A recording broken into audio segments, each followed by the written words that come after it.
सबसे ज़्यादा बाधाएं उत्पन्न की गई दिल्ली केजरीवाल सरकार के कामों राज्यपाल अधिकारियों के द्वारा।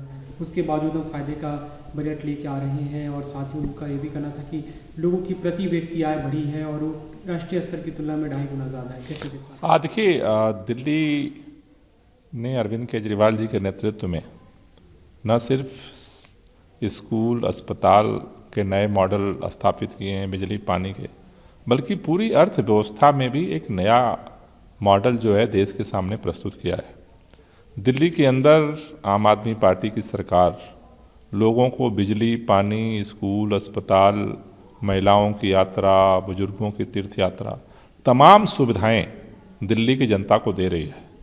दूसरी तरफ केंद्र सरकार भारतीय जनता पार्टी पूरी एड़ी चोटी लगाए हुए है कि कैसे इस सरकार के कामों को रोका जाए।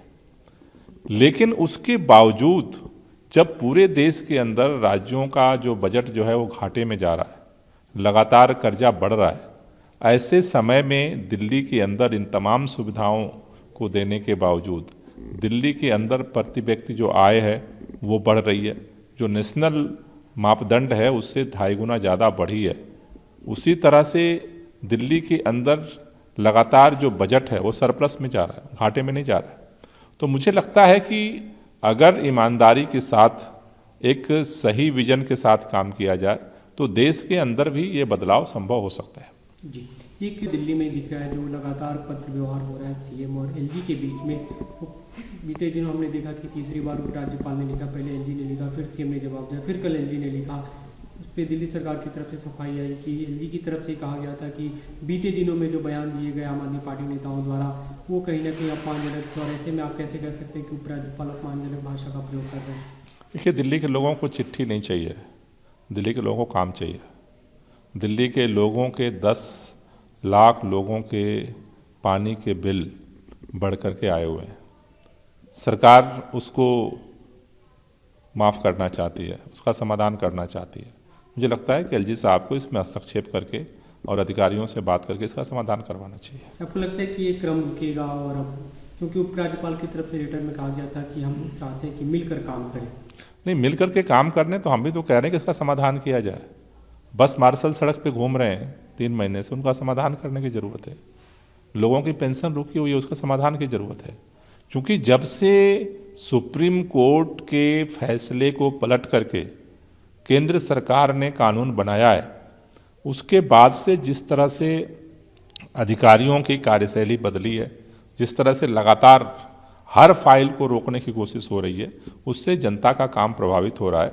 मुझे लगता है कि चूंकि अभी की तारीख में नए कानून बनने के बाद अधिकारियों के मालिक एलजी साहब हैं, मुझे लगता है कि जहाँ जहाँ दिक्कत आ रही है सकारात्मक तरीके से एलजी साहब को हस्तक्षेप करके इसका समाधान निकालना चाहिए।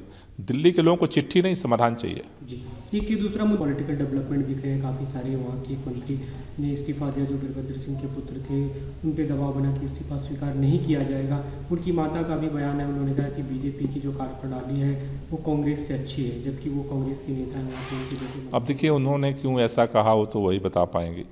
लेकिन बात केवल हिमाचल की नहीं है, पूरे देश के अंदर आज भारतीय जनता पार्टी लोकतंत्र के सभी जो मूल्य हैं, परंपराएं हैं, उनकी धज्जियां उड़ा रही है। पैसे के दम पर, लालच के दम पर, ईडी के दम पर, सीबीआई के दम पर। या तो उसे चुनाव जिता दो, अगर चुनाव नहीं जिताते हो तो फिर वो बेईमानी करके जीतेंगे। चंडीगढ़ इसका सबसे बड़ा उदाहरण है। अगर वो भी नहीं जीत पाए तो फिर विधायकों को जो है वो तोड़ेंगे, डरा करके, धमका करके। अगर वो भी नहीं हो पाया तो राज्यपालों के माध्यम से सरकार को काम नहीं करने देंगे। तो मुझे लगता है कि अब तक के भारतीय इतिहास में लोकतंत्र के अंदर इस तरह की, मेरे ख्याल से जो कार्रवाई है, जिस स्तर पे भारतीय जनता उतरी हुई है, मुझे लगता है कि सत्ता का भूख इतना बड़ा नहीं होना चाहिए कि सारी मान मर्यादाओं को आप तहस नहस कर दीजिए।